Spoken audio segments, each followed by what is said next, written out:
ቤተሰቦቼ እንደ ህልማቸው ኢየሩሳሌምን እንዲሳለሙ እፈልጋለሁ ስትሉን ለነበራችሁ መልካም ዜና በኢየሩሳሌም ቅዱሳን ቦታዎችን በማስጎብኘት በብዙዎች የተመሰገነው መታደል አስጎብኝና የጉዞ ወኪል አሁን ደግሞ ለፊታችን የጌታ ኢየሱስ ክርስቶስ የልደት በዓል ወደ ኢየሩሳሌም ለመጓዝ ቀጠሮ ይዟል። ጌታ ኢየሱስ ክርስቶስ ከተወለደበት ከቤተልሔም እስከ ጎልጎታ ከገዳመ ቆሮንቶስ እስከ ገሊላ ባህር ከዮርዳኖስ እስከ ጌቴሴማኒና የታቦር ተራራን ጨምሮ ሌሎችም በርካታ ቅዱሳን ቦታዎችን እንጎበኛለን። እናትና አባት ለሚልኩና ጥንድ ሆነው ለሚመጡ ልዩ ቅናሽ አለን። ውስን ቦታ ስለቀረን አሁኑኑ ቦታ ያዙ። ለተጨማሪ መረጃና ለምዝገባ በ0964 08 08 08 ወይም በ0912 64 10 00 ላይ ሃሎ ይበሉን። መታደል አስጎብኝና የጉዞ ወኪል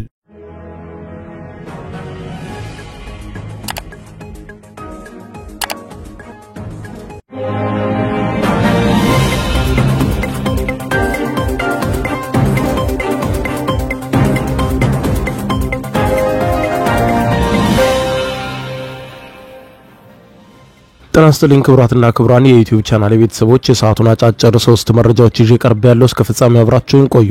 ክብራን አድማጮች በዚህ ሰዓት የመረጃ ጊዜ የምታደምጡት የመጀመሪያው መረጃ የኤርትራ መንግስት ለኢትዮጵያ መንግስት ምላሽ ነው ያለው መግለጫ አውጥቷል። የኢትዮጵያ ውጭ ጉዳይ ሚኒስትር ከሰሞኑ ባወጣው ጥብቅ ማሳሰቢያ ላይ ለኤርትራ መንግስት የመጨረሻ ያለውን ማስጠንቀቂያ ጭምር በሰጠበት መግለጫው ላይ ጉዳዩ አሳሳቢ የሆነ መምጣቱን አመልክቶ የባህር በር ጉዳይና ሌሎችንም ጉዳዮች አንስቶ ለኤርትራ መንግስት ትግስታችን የማያልቅ አይደለም የሚል መግለጫ ሰጥቶ ነበር። ይህንን ተከትሎ የኤርትራ መንግስት ምላሽ ሰጥቷል። ምን አለ ታደምጣላችሁ።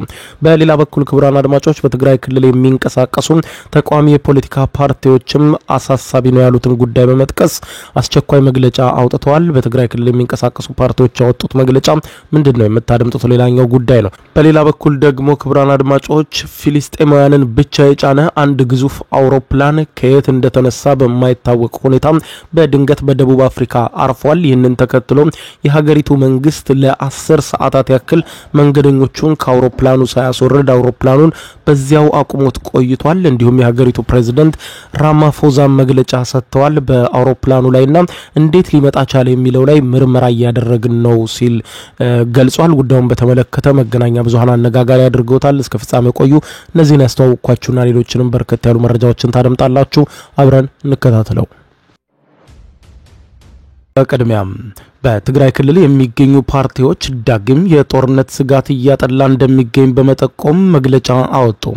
በትግራይ ክልል የሚንቀሳቀሱ ተቃዋሚ የፖለቲካ ፓርቲዎች በክልሉ ያለውን ወቅታዊ የፖለቲካ ሁኔታ ከፍተኛ ስጋትና አለመረጋጋት የፈጠረ በማለት ገልጸው በዚህም ላይ የኢትዮጵያ ፌደራል መንግስትና የኤርትራ መንግስት መካረር ውስጥ መግባታቸው የትግራይ ክልልን ህዝብ ስጋት ውስጥ እየከተተው ይገኛል በማለት ገልጸው በጉዳዩ ዙሪያ አስተያየታቸውን የሰጡት የሳልሳይ ወያነ ትግራይ ፓርቲ የህዝብ ግንኙነት ኃላፊ አቶ ብርሃነ አጽባሃም ማረጋገጫ ባይኖርንም የአፋር ክልል መንግስት የሚያቀርበው አቤቱታ መኖሩን በማንሳት በክልሉ ላይ ያለው ፖለቲካዊ እንቅስቃሴ በህዝቡ ላይ የሚፈጥረው ጫና እንዲሁም በነዋሪዎች ላይ ያለው ስጋት ከፍተኛ መሆኑን ጠቅሰው ህዝቡ አሁንም ጦርነት የሚሸከምበት ምንም አይነት ጫንቃ የሌለው በመሆኑ እንዲሁም ባለፉት አመታትም በተደረጉ ጦርነቶች ብዙ ዋጋ በመክፈሉ በርካታ የሰው ህይወትን የቀጠፈና ከፍተኛ የአካል ጉዳት ያደረሰ ብሎም የወደመውን መሰረተ ልማትም ባልተጠገነበት ክልሉም በኢኮኖሚ በደቀቀበት ሁኔታ ሌላ ዙር ጦርነት የሚሸከምበት አቅም የለም በማለት ገልጸው በዚህም በክልሉ ፍርሃት መስፈኑንና በዚህ የተሻለ አማራጭ ለማግኘትና በየብስና በአየር ትራንስፖርት ክልሉን ለቀው የሚወጡና እጅግ አደገኛ በሆነ መንገድም ወደ መካከለኛው ምስራቅ ለመጓዝ የሚወጡ ወጣቶች ቁጥር እየተበራከተ መምጣቱን አስታውቀዋል። በቅርቡ ከምርጫ ቦርድ ህጋዊ ዕውቅናን ማግኘት የቻለው የውድብ ወለዶ ትግራይ ፓርቲ ምክትል ፕሬዝዳንት የሆኑት አቶ ሰለሞን ትኩ በበኩላቸው የትግራይ ክልል ውስጣዊ ፖለቲካም ሆነ በኢትዮጵያና ኤርትራ መካከል ያለው ውጥረት በሰላም መፈታት አለበት ሲሉ የፌደራል መንግስቱና የትግራይ ክልል ጊዜያዊ አስተዳደር በፕሪቶሪያው ስምምነት መሰረት ተነጋግረው የትግራይን ህዝብ የሚያነሳውን ጥያቄ ከመለሱ ጦርነት የሚፈልጉ ኃይሎች መግቢያ በር አይኖራቸውም ያሉ ያሉ ሲሆን ተፈናቃዮችን የመመለስ እንዲሁም ከዚህ ቀደም የነበረውን የትግራይ ክልል መሬት ወደ ነበረበት አስተዳደር እንዲመለስ ብሎ መሰል ጥያቄዎችን መንግስት ከክልሉ ጊዜያዊ አስተዳደር ጋር በሰላማዊ መንገድ ሊፈቱት እንደሚገባ በማንሳት አሁንም ግን ትግራይ ክልል የምትጠይቀው ጥያቄ ሰላማዊ በሆነ መንገድ ብቻ መፈታት አለበት ብለዋል። በኢትዮጵያና ኤርትራ መካከል ጦርነት የሚቀሰቀስ ከሆነ የመጀመሪያው ተጎጂ የትግራይ ክልል ህዝብ መሆኑን የጠቀሱት አቶ አብርሃነ እዚህ ላይም ከትግራይ ክልል ሰራዊትና ከዚህ ኃይል ተከፍለው በመውጣት አፋር ውስጥ በሚገኘው ነፃ መሬት የሚገኙ ኃይሎች እርስ በርስ ግጭት ከታከለበት ደግሞ ማንም ከዚህ የሚድን አይኖርም ሲሉ ስጋታቸውን ጠቁመዋል። በኤርትራና በኢትዮጵያ መካከል ያለውን ጉዳይ የምንገመግመው በዚህ አግባብ ባይሆንም ሀገራቱን ጉዳዩን በዚህ ልክ አስበው ካልፈቱት ነገሮች አስቸጋሪ ይሆናሉ ሲሉ ጠቁመዋል። በሌላ በኩል የትግራይ ክልል ጊዜያዊ አስተዳደርን የማይመጥነው ነው ያሉት የውድብ ወለዶ ትግራይ ምክትል ፕሬዝዳንቱ አቶ ሰለሞን ትኩ በበኩላቸው ክልሉ በጊዜያዊነት መተዳደር ይበቃዋል በማለት ገልጸው መደበኛ መንግስት ይገባዋል፣ ስለዚህ መደበኛ መንግስት ሊቋቋምለት ይገባል ሲሉም ገልጸዋል። ይህ በዚህ እንዳለ ኤርትራም በተመሳሳይ መግለጫ አውጥታለች። የኤርትራ መንግስት የኢትዮጵያ ውጭ ጉዳይ ሚኒስትር ከሰሞኑ አውጥቶት ለነበረው መግለጫ ምላሽ የሰጠ ሲሆን የኤርትራ ማስታወቂያ ሚኒስትር በኩል በተሰጠው የኤርትራ የአቋም መግለጫ ኢትዮጵያ ኤርትራን ሰላም ለመንሳት የሚሆን አቅም የላትም ሲል በይፋ ገልጿል። እንደወትሮ ኢትዮጵያውያንና የኢትዮጵያ መንግስትን በሚኮንነው በዚህ የኤርትራ መንግስት መግለጫ ላይ እንደታየው ከሆነ ኢትዮጵያ ከቅርብ ጊዜ ወዲህ ሉዓላዊነቴን እየጣሰች ነው ያለ ሲሆን ሉዓላዊነቴን ጥያቄ ውስጥ ባስገባ መልኩ የባህር በር ያስፈልገኛል፣ የባህር ኃይል ማደራጀት አለብኝ በማለት ወደ ፍለጋ እየመጣችብኝ ነው ብሏል። የዚህ ዓላማም ግልጽ ነው ያለ ሲሆን ይህም ደግሞ ዓላማው ኤርትራ ላይ ጦርነት ለመክፈት ያሰቡ ኃይሎች አሉ፣ እዚህ ደግሞ ኢትዮጵያ መሳሪያ ሆና እያገለገለች ነው ሲሉ ተችተዋል። የኤርትራ ማስታወቂያ ሚኒስትር አቶ የማነ ገብረ መስቀልን ያስቆጣ የተባለውና በኢትዮጵያ ውጭ ጉዳይ ሚኒስትር ዶክተር ጌዲዮን ጢሞቴዎስ የውጭ ፖሊሲ ፎረም ንግግር ግን አውዱ ከዚህ የተለየ ሆኖ የኤርትራ መንግስት በኢትዮጵያ የውስጥ ፖለቲካ ጉዳይ ላይ አቋም የመያዝ ሐሳብ የማንጸባረቅና በንቃት የመሳተፍ ጭምር መብት ያለው ይመስለዋል ሲሉ የኤርትራ መንግስት አመራር ኢትዮጵያ ላይ ጠበኛ ፍላጎት ላላቸው ሁሉም መሪዎች ራሱን መገልገያ አድርጎ የማቅረብ ዝንባሌ እንዳለው መውቀሳቸው የሚታወስ ሲሆን በተጨማሪም የኤርትራ መንግስት ለሶስተኛ ወገኖች ቀጠናዊ ተቀጽላ ሆኖም ለመንቀሳቀስ ያለውን ብርቱ ፍላጎት በመጥቀስ ኤርትራን ሲወቅሱ የኤርትራ ማስታወቂያ ሚኒስትር ግን ይህንን የሚኒስትሩን ንግግር ተከትሎ የዶክተር ጌዲዮንን ንግግር ኤርትራን ቋሚ ረባሽ አድርጎ ወንጅሏል ሲሉ እኛ ረባሽ አይደለንም ብለዋል። የኢትዮጵያ መሪዎች ቀይ ባህር ከኢትዮጵያ የተዘረፈበትን ሰነድ በየትኛውም የኢትዮጵያ መንግስት ተቋማት ዶሴ ውስጥ ልናገኝ አልቻልንም በማለት መግለጻቸውን የጠቀሰው የማስታወቂያ ሚኒስትሩ መግለጫ ይኸውም ጦርነት የመክፈት ዋዜማ ነው ብለውታል። በኢትዮጵያ ፌዴራል መንግስት ላይ የተለያዩ ክሶችን የሚያቀርቡት የኤርትራው ማስታወቂያ ሚኒስትር ይህ መግለጫቸው አዲስ አለመሆኑንና ከዚህ ቀደምም በተለያዩ አጋጣሚዎች በኢትዮጵያ ላይ ወቀሳ ሲያቀርቡ መቆየታቸውን የሚያነሱት ዘገባዎች ከነዚህ መካከል የኤርትራ የ30 ዓመታት የትጥቅ ትግል መነሻ ምክንያቱም የአጼ ኃይለ ሥላሴ መንግስት ኤርትራ ከኢትዮጵያ ጋር የነበራትን ፌዴሬሽን አፍርሶ ኤርትራን የመጠቅለል ፖሊሲ ነው የሚለውን አቤቱታ አንዱ ሲሆን ይህም ዓለም አቀፍ ሕግን የጣሰና የኤርትራን ከቅኝ ግዛት የመውጣት ፍላጎት የተጻረረ መሆኑ ሲገለጽ ከዚህ ባለፈም ኤርትራ በተከታታይ የነበረው የኢትዮጵያ መንግስት መሬታችንንና ሀብታችንን ለመቀራመት የቀየሰው አዲስ ፖሊሲ ነው በማለት ገልጸው አሁንም የጦርነት ጥላና የጦርነት ድባብ እያጠላ ነው ብለዋል። የውጭ ጉዳይ ሚኒስትር ዶክተር ጌዲዮን ጢሞቴዎስ ከ130 ሚሊዮን በላይ ህዝብ ያላት ኢትዮጵያ የኢኮኖሚ እድገትና ልማቷን ለማስቀጠል የግዴታ አስተማማኝ የባህር በር እንደሚያስፈልጋት በግልጽ መናገራቸው የሚታወቅ ሲሆን የኤርትራው ማስታወቂያ ሚኒስትር የማነ ገብረ መስቀልም ሌላኛው መከራከሪያ ግን የኢትዮጵያ መንግስትና ህዝብ የቀደሙት መንግስታት የማስፋፋት ፖሊሲን ለማስቀጠል ሉዓላዊ የባህር በር ያስፈልገኛል የሚል የተሳሳተ አጀንዳ ይዘው መጥተዋል በማለት ኢትዮጵያን የወቀሱ ሲሆን ከዚህ ባለፈ ዶክተር ጌዲዮን ጢሞቴዎስ በንግግራቸው የኢሳያስ ዶክትሪን ሲሉ የጠሩትና የኤርትራ ራሷን በራስ ለማስተዳደር የመቀጠል ጉዳይ በኢትዮጵያ የውጭ ጥቃት መደፍረስ መከፋፈልና አለመረጋጋት ላይ እንደሚመሰረት ይታያል ማለታቸውን ሌላኛው መከራከሪያ አጀንዳ ሲሆን የማነ ገብረ መስቀል ግን ትንሿ ኤርትራ ትልቋ ጎረቤታችንን ኢትዮጵያን የመረበሽ አቅሙ አይኖራትም ሲሉ ኢትዮጵያ ትልቅ ናት እኛ እሷን ልንረብሽ አንችልም ሲሉ በይፋ ገልጸዋል።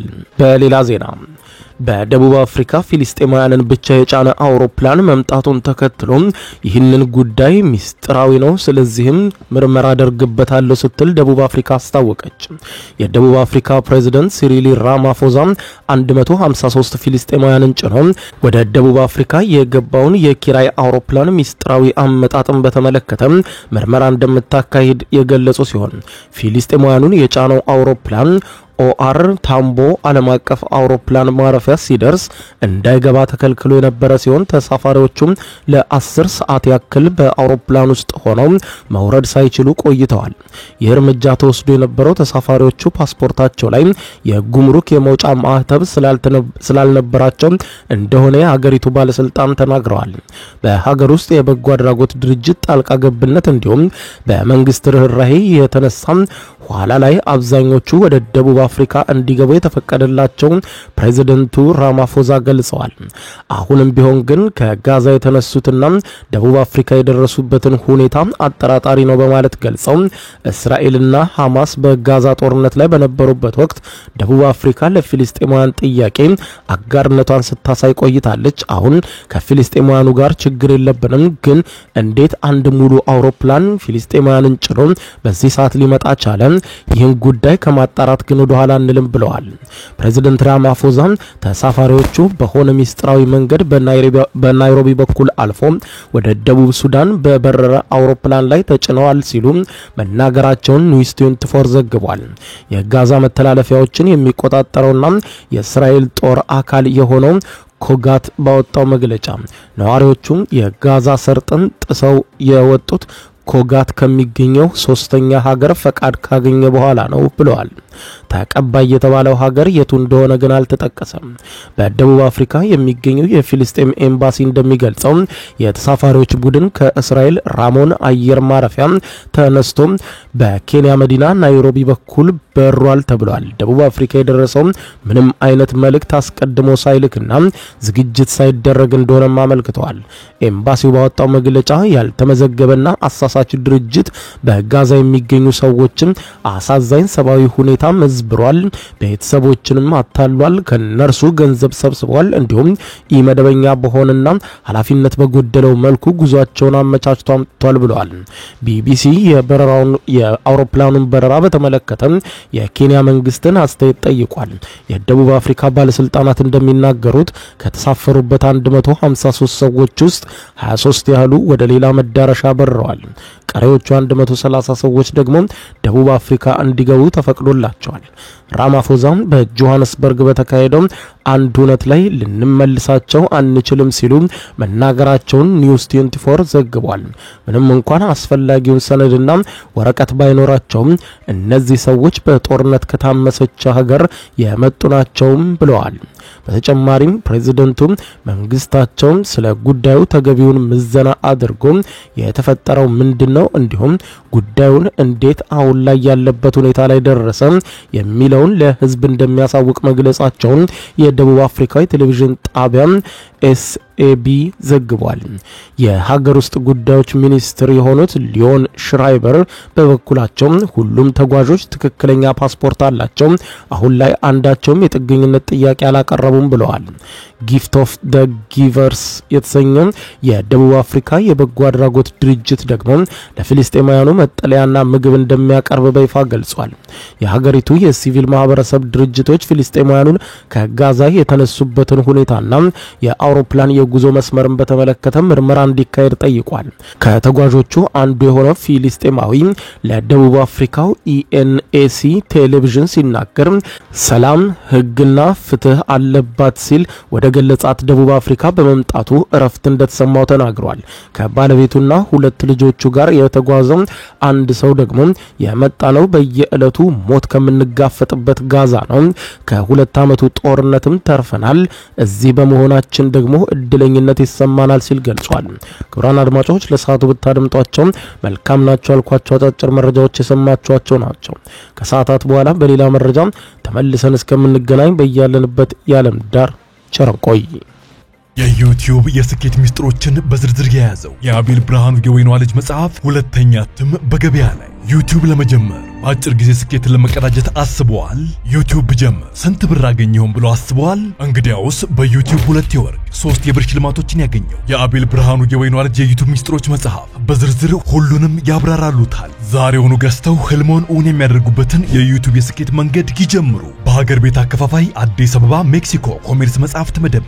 በውጭ ሀገራት ለምትገኙ ከአማዞን ላይ ብታዙ በቀናት ውስጥ ደጁ ይደርሳል። የአማዞን ሊንኩን እዚህ ቪዲዮ ኮሜንት ላይ ያገኙታል። የዩቲዩብ ሚስጥሮች ዘመኑ ጋር ተፈላጊ መጽሐፍ። ቤተሰቦቼ እንደ ህልማቸው ኢየሩሳሌምን እንዲሳለሙ እፈልጋለሁ ስትሉን ለነበራችሁ መልካም ዜና። በኢየሩሳሌም ቅዱሳን ቦታዎችን በማስጎብኘት በብዙዎች የተመሰገነው መታደል አስጎብኝና የጉዞ ወኪል አሁን ደግሞ ለፊታችን የጌታ ኢየሱስ ክርስቶስ የልደት በዓል ወደ ኢየሩሳሌም ለመጓዝ ቀጠሮ ይዟል። ጌታ ኢየሱስ ክርስቶስ ከተወለደበት ከቤተልሔም እስከ ጎልጎታ፣ ከገዳመ ቆሮንጦስ እስከ ገሊላ ባህር፣ ከዮርዳኖስ እስከ ጌቴሴማኒና የታቦር ተራራን ጨምሮ ሌሎችም በርካታ ቅዱሳን ቦታዎችን እንጎበኛለን። እናትና አባት ለሚልኩና ጥንድ ሆነው ለሚመጡ ልዩ ቅናሽ አለን። ውስን ቦታ ስለቀረን አሁኑኑ ቦታ ያዙ። ለተጨማሪ መረጃና ለምዝገባ በ0964 08 08 08 ወይም በ0912 64 10